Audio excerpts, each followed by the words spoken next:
नमस्कार साथियों, स्वागत है आपका हमारे चैनल द ट्विटर अभिषेक में। तो आज के इस वीडियो में हम पढ़ने वाले हैं चतुरी चमार की चार्ट कहानी, जो कि BL नायर द्वारा लिखी गई है। और ये कहानी लखनऊ यूनिवर्सिटी के MA थर्ड सेमेस्टर में दलित विमर्श के पेपर में लगी हुई है। और अगर आपको कोई कुछ और पढ़ना है या MA थर्ड सेमेस्टर या MA हिंदी के रिगार्डिंग कोई क्वेश्चन है तो आप कमेंट करिए। तो आइए बिना देर किए कहानी पढ़ना शुरू करते हैं। उस दिन चंदन चौबे घर पर नहीं थे। पड़ोस के एक गांव में किसी के यहाँ बड़ा भोज था। वे वहीं भोज के पकवान बनाने गए थे। अपने 10 वर्षीय बेटे के साथ चौबाइन घर पर अकेली रह गई थीं। वे दसियों घरेलू नुस्खे आजमा चुकी थीं। पहले उन्होंने अमृत धारा से नम किया हुआ बतासा खिलाया, कुछ फ़ायदा न हुआ। फिर प्याज और पुदीने का रस पिलाया, उससे भी कोई ख़ास फ़ायदा न हुआ।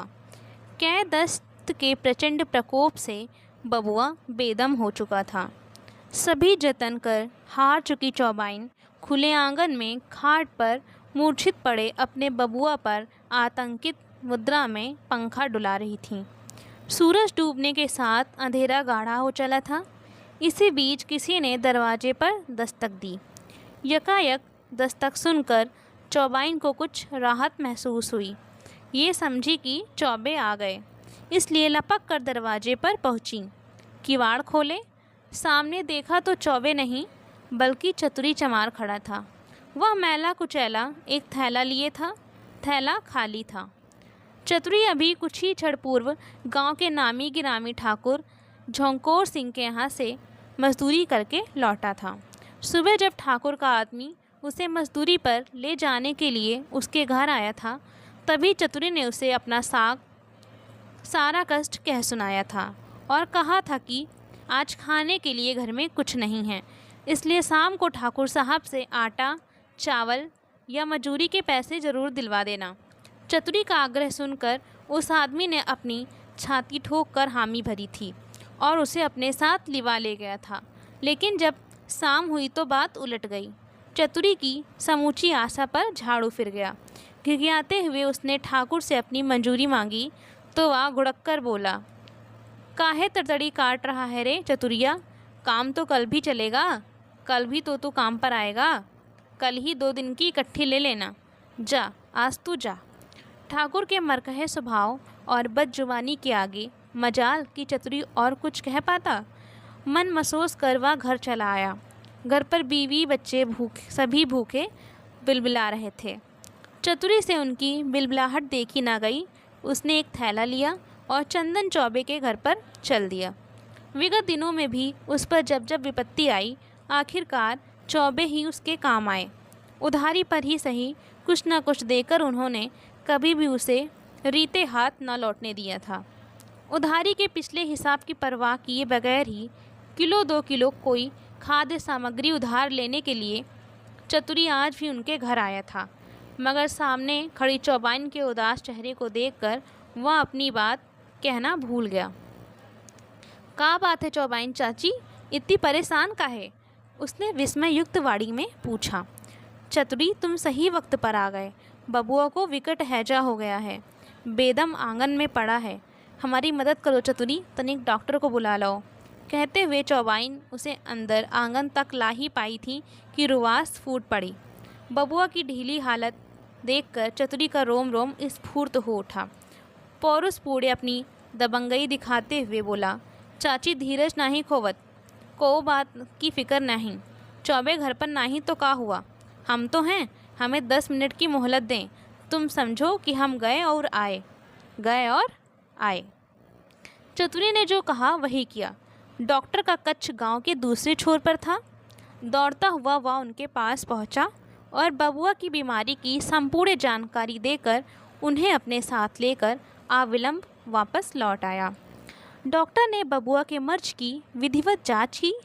पहले उसकी नब्ज देखी, फिर सीने और पीठ पर आला लगाने के बाद खाने और पीने की कुछ दवाइयाँ दी। जाते समय औपचारिक हिदायत देते हुए वो बोले, दवा की खुराकें 2-2 घंटे के अंतर पर देते रहना, आराम मिलेगा। और रात में अगर तबीयत बिगड़े तो फ़ौरन मुझे खबर करना, मैं फिर चला आऊँगा। अच्छी तरह हिदायत देकर डॉक्टर चले गए, परंतु रात में तबीयत खराब होने पर डॉक्टर को खबर करने की बात से चौबाइन का फीका पड़ा आतंक पुनः गाढ़ा हो उठा। वे चुप्पी साधे औसन्य कहीं शून्य में निहारने लगी। चतुरी उनकी मनस्थिति को शायद भाप गया था।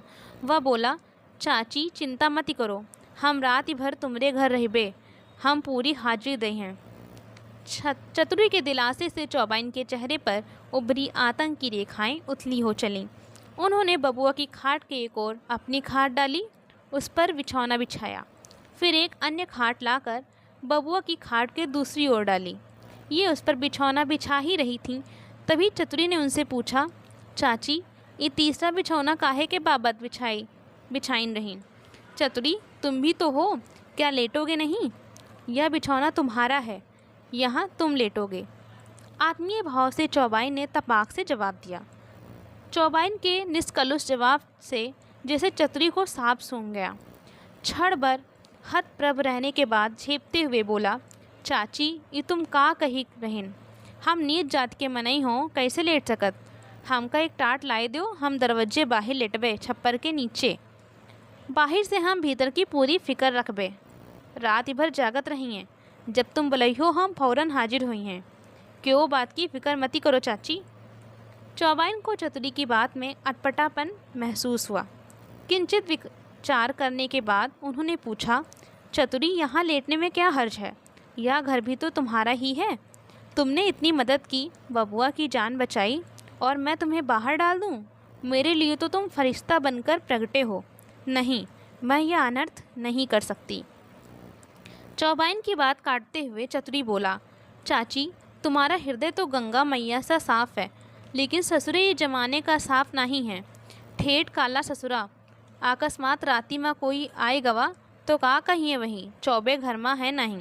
ई नीच जाति ससुरा चतुरिया भीतर सोवत, बबुआ बीमार हैं, ई को नहीं सूची है, वही तो दूसर बात ही सूची है, वही हमारे संग तुमका भी शामिल करी हैं। चतुरी की व्यवहारिक सोच ने चौबाइन के भावुक व्यवहार को दिशा दी। क्षण भर खामोश रहकर वे बोलीं, चतुरी तुम बड़े पवित्र जीव हो। जमाने का हृदय सचमुच काला है, इसके पास अपना विवेक कहाँ? विवेक होता तो नेताओं के चौड़े भाषणों में भीड़ क्यों इकट्ठी होती और क्यों उधर ही चल पड़ती जिधर नेता लोग ले जाते हैं, और इसकी शक्ति का इस्तेमाल कर अपना उल्लू सीधा करते। बड़बड़ाते हुए चौबाइन अंदर के कमरे में गईं और एक टाट लाकर चतुरी को दे दिया। चतुरी दरवाजे के बाहर निकल गया। दरवाजे पर पड़े छप्पर के नीचे उसे बिछाया, फिर हे प्रभु कहते हुए उसने एक लंबी सांस खींची और लेट गया। चौबाइन ने किवाड़ बंद कर अंदर से साकल डाली और आंगन में आकर खुद भी लेट गईं। कितने शरीफ और वफादार होते हैं ये नीच जाति के लोग।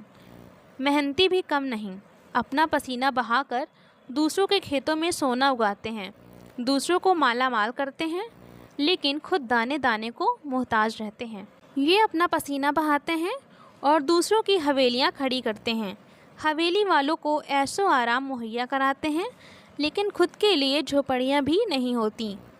ये दूसरों को ऊंचा उठाते हैं, लेकिन खुद नीच बनकर रहते हैं। ऊंच नीच का ये विधान किस बद दिमाग की उपज है। फिर यह ईश्वर भी तो अजीब है, सब कुछ चुपचाप देख रहा है, कल परसों से नहीं वरन सदियों से। ईश्वर है भी कि नहीं कौन जाने, होता तो कुकर्मी, धोखेबाज और पापी जरूर डरते। लेटने के बाद चौबाइन के दिमाग में कितने ही क्रांतिकारी विचार जागृत हुए। विचारों के जंगल में फंसी ये जाने कब सो गईं। बबुआ भी रात भर चैन से सोता रहा। अनायास ही चौबाइन को भोर होने की प्रतीति हुई। आंखें खोली तो पूरब में मध्यम सी लाली छितर रही थी। आज चौबाइन अपने नित्य के स्वाभाविक समय से पहले जाग गईं। जागकर वे चौके में गईं, आटा गूथा, 2-4 खुराक पूड़ियाँ सेकीं और सब्जी बनाई। चौके का कार्य निपटने तक भरपूर सवेरा हो चुका था। वातावरण में घुले हुए कोलाहल ने चतुरी को भी जगा दिया। आंखें मीचते हुए वह सीधे आंगन में आया और चौबाइन से विदा लेने की इजाज़त मांगते हुए बोला, चाची अब हमें जाय दो, घर में बीवी बच्चा सब भूखे हुई हैं, हम उधारी पे कछु लेवे तुम्हारे घर आए रहें। लेकिन चतुरी अपनी बात पूरी कर पाता इससे पहले उदारता पूरे वाड़ी में चौबाइन बोल पड़ी। बस बस चतुरी, मैं सब कुछ जान चुकी हूँ, मैं तुम्हें नहीं रोकूंगी, चिंता ना करो। कहते हुए वे चौके में गईं। एक लत्ते में 3-4 खुराक पूरी सब्जी बांधी। फिर वे बाहर के कमरे में गईं और अपने ही एक थैले में 2-3 किलो चावल डाले। फिर दोनों चीज़ें लाकर चतुरी के समक्ष रखते हुए बोली, मैंने तुम लोगों के खाने का 2 दिन का बंदोबस्त कर दिया है। लत्ते में पूरी सब्जी है और थैले में चावल, इन्हें लेते जाओ। और हाँ, आखिरी बात यह कि इस घर को तुम अपना ही घर समझना। अब तुम जाओ, देर हो रही है। चौबाइन के आत्मीय व्यवहार से चतुरी और अधिक द्रवित हो उठा। अगाध प्रसन्नता की हल्की सी मुस्कान उसके होठों पर कौंध गई।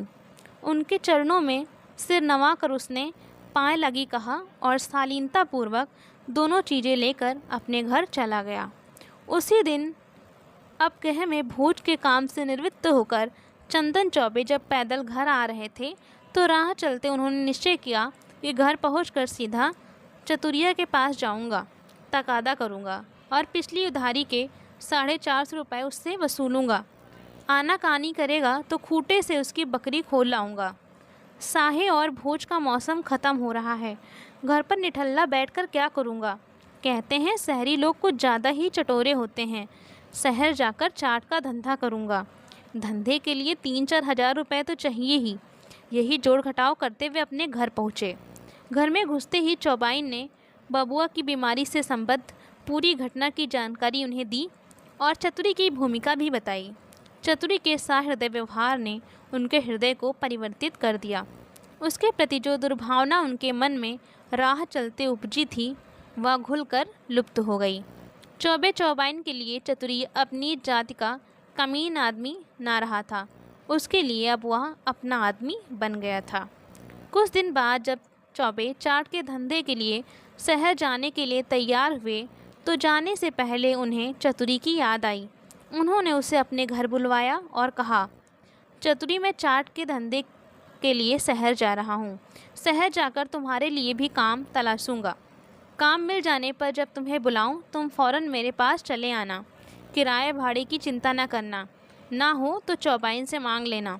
और हाँ, जब तक गांव में रहो इधर का भी ख्याल रखना। चतुरी को अच्छी तरह समझा बुझा कर ये शहर चले आए। वहाँ उन्होंने एक छोटा सा कमरा किराए पर लिया।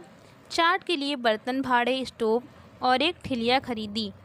ठिलिया में शीशे की अलमारी लगवाई, पेंट करवाया। उसके छत पर चारों ओर लकड़ी की पटलियाँ लगवाईं। उन पर पेंटर से गहरे रंग के वार्निश से मोटे अक्षरों में चौबे की चाट, विक्रेता चंदन चौबे लिखवाया। इतना करने के बाद वे चाट लगाने का मुकम्मल ठिकाना तलाशने निकल पड़े। शहर के तिवारियन टोला का तिराहा उन्हें उपयुक्त लगा। तिवारियन टोला का नाम तिवारियन टोला जरूर था, लेकिन इसका मतलब यह कदापि नहीं कि टोले में केवल तिवारी लोग ही रहते हों, दीगर जातियों के लोग भी रहते थे। पाक विद्या में सिद्धस्थ चंदन चौबे अगले दिन से खस्ता, कचौड़ी, दही बड़े, दाल, पकौड़ी, बैंगनी, पालक समोसा आदि चाटें बनाकर कंटेनरों में खट्टी मीठी चटनियाँ भरकर ठिलिया लेकर तिवारियन टोला के तिराहे पर चाट लगाने लगे। चाट लगाने की ठियों के बगल में चाय की एक छोटी सी दुकान भी थी। दुकान के सामने नीम के पेड़ की घनी छाँव में 2-3 बेंचें पड़ी रहतीं। टोले के कुछ लोग वहां आकर नियमित रूप से बैठते, अखबार की खबरें पढ़ते, खबरों में मुद्दे खोजते, मुद्दों पर बहसें होती, बीच बीच में ठहाके लगते। कभी गर्मा गर्मी हो जाती, गर्मी से आग भड़कती, आग से इंसानी रिश्ते झुलस उठते। फिर गांव के गुबार उठते, उनकी कालीमा परिवेश की रंगत को बदरंग कर देती। यह सब घटित होता रहता, लेकिन चौबे की चाट अपने नियत स्थान पर ही लगती। खासी बिक्री होती। चाट बेचते चौबे वहाँ आए दिन छिड़ने वाली बहसों में अपने मतलब की बात ढूंढते, पूरा लुत्फ लेते। एक दिन चाट बेचते उन्होंने चाय की दुकान के आगे बैठे लोगों की बहस में सुना, देखो हिंदू लोगों में कितना बदलाव आ गया है। अयोध्या के मंच पर श्री रामचंद्र जी के साथ साथ अंबेडकर भी अवतरित हो गए। राम के साथ उनका भी चित्र लगाया गया। गौर मतलब बात यह है कि राम के मुकाबले अंबेडकर का ज़्यादा गुणगान किया गया। आगे एक और दिन चौबे ने अखबार पढ़ते उन्हीं लोगों के मुंह से सुना, देखो हिंदुओं में कितना सुधारवाद आ गया है। मकर संक्रांति के दिन हिंदू नेताओं ने दलितों को गले लगाया, उनके साथ सहभोज का आयोजन किया गया। समाज में भेदभाव कहाँ रह गया है। तीसरी बार चौबे ने जो कुछ सुना उससे वे फूले नहीं समा रहे थे। बेंचों पर वहाँ बैठे लोगों की बदकही में उन्होंने सुना, भैया आप कौन सी कसर बाकी रह गई है, अब और कौन सा सुधार चाहिए। बनारस में हिंदुओं ने एक डोम के घर की बनी पूड़ियाँ तक खा लीं, ऊंच नीच सब खत्म, अब तो सचमुच राम राज्य आ गया है। उस दिन चाट बेचकर चौबे खुशी खुशी कमरे पर आए, ठिकाने पर ठिलिया खड़ी की, कमरे में ताला डाला और सीधे तार पर गए। चतुरी को बुलाने के लिए तार किया। उन्होंने सोचा यह सही मौका है, चतुरी आ जाएगा तो राहत मिलेगी, मेरी मेहनत कम होगी। चतुरी को काम पर लगाकर दो फायदे होंगे, मजदूरी से उसका पेट पलेगा और मेरी उधारी का हिसाब भी चुकता हो जाएगा। 2 दिन बाद चतुरी गांव से शहर आ गया। चौबे से उसने अपने काम के बारे में पूछा तो वे बोले, 2 दिन मेरे साथ चलकर देखो चाट कैसे बेची जाती है। चौबे द्वारा चाट बेचते समय चतुरी दोनों दिन उनके साथ रहा। उसने सब कुछ जानने समझने का प्रयास किया। तीसरे दिन नित्य की भांति चौबे ने अपने कमरे पर चाट के व्यंजन खुद तैयार किए, उनसे ठिलियाँ सजाई। फिर चतुरी से बोले, आज से मैं चाट तैयार किया करूँगा और तुम बेचने जाया करोगे। मैं तुम्हें रोज़ 50 रुपये दूँगा, 30 तुम अपने जेब में रखोगे और 20 उधारी के हिसाब के मुझे दोगे। चतुरी को चौबे की शर्तें तो सटीक लगीं, लेकिन एक दुविधा उसे भीतर ही भीतर कचोट रही थी। अपनी सुविधा जताते हुए उसने चौबे से कहा, चौबे हम नीच जात के मनई, हमरी छुई चाट कौन खई हैं, चंदिया पे पनही पड़ी हैं। चतुरी के तरफ से चौबे को जोश आ गया। आवेग में बोले, चतुरी तुम निरे गंवार ही रहे, जमाना कहाँ से कहाँ पहुँच गया है। जब कोई ना ऊंचा रहा ना नीच, अब सब बराबर। जब हमारे नेता लोग नीचों के साथ सहभोज कर रहे हैं, डोमों के घर पूड़ियाँ खा रहे हैं, फिर उनकी भक्त जनता उनका अनुकरण भला क्यों न करेगी। आज नेता जो कहते हैं लोग यही करते हैं। यह समाज नेताओं से अलग नहीं है, फिर यह गाँव नहीं है, यह तो शहर है। यहाँ सभ्य संभ्रांत लोग रहते हैं, तुच्छी बातों से उन्हें कुछ लेना देना नहीं।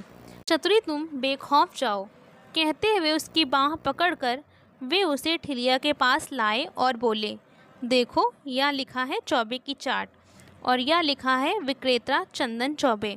तुम्हारे माथे पर चमार तो लिखा नहीं। क्या लोगों को सपना हो रहा है कि तुम चमार हो? तुम बेखौफ जाओ, देर हो रही है। चौबे के साबगो वक्तव्य के आगे चतुरी लाचार हो गया। ठिलिया लेकर यह तिवारियन टोला की ओर चल दिया। ठिलिया को वह आगे ढकेलता जा रहा था, किंतु उसे लग रहा था कि यह पीछे की ओर ढकेल रहा हो। ग्राहक चौबे कठोर, हम नए मनई का दिखी हैं तो हमरे बारे में जरूर पूछताछ करी हैं, फिर हम का कहिबे, आपन जाति कब लग छिपाए रहिबे, एक न एक दिन भंडा फोर जरूर हुईबे, तब हम का करिबे, हम साई झूठा काम न होई। चतुरी की जातिहीनता ने उसे आगे बढ़ने से रोक दिया। तिवारियन टोला पहुंचने से पहले अपनी ठिलिया को वह एक पेंटर की दुकान पर ले गया और पेंटर से कहा, भैया ठिलिया पर ई जो विक्रेता चंदन चौबे लिखा रहीन, ई के मिटाई के ई के ठोर तनिक चतुरी चमार लिख दो। पेंटर बोला, 5 रुपया पड़ेगा। निश्चिंत भाव से चतुरी ने कहा, ठीक है हम दे दई, तुम लिख दो।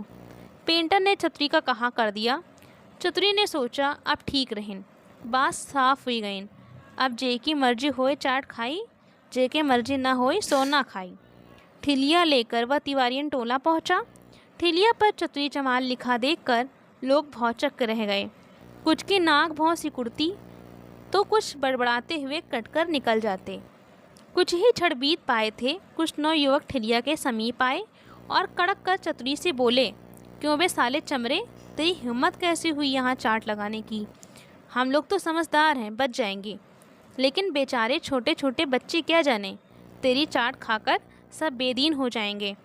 आज तेरा पहला दिन है, इसलिए बख्शे दे रहे हैं। कल से यहाँ शकल दिखाई तो खैर नहीं, जल्दी फूट यहाँ से।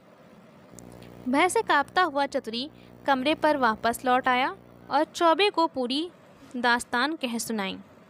चौबे की समझ में कुछ भी नहीं आ रहा था। कुछ देर खामोश रहने के बाद वे बोले, चतुरी तुम वापस गांव चले जाओ, वहीं जाकर मेहनत मजदूरी करो, अभी तुम्हारी चाट बिकने का समय आने में देर है। तो यहीं से हमारी कहानी समाप्त होती है। तो अगर आपको कोई कन्फ्यूजन है तो कमेंट करिए, और अगर आपको चैनल यूज़फुल लगता है तो चैनल सब्सक्राइब कीजिए, लाइक कमेंट शेयर कीजिए। तो मिलते हैं नेक्स्ट वीडियो में। Thanks for watching.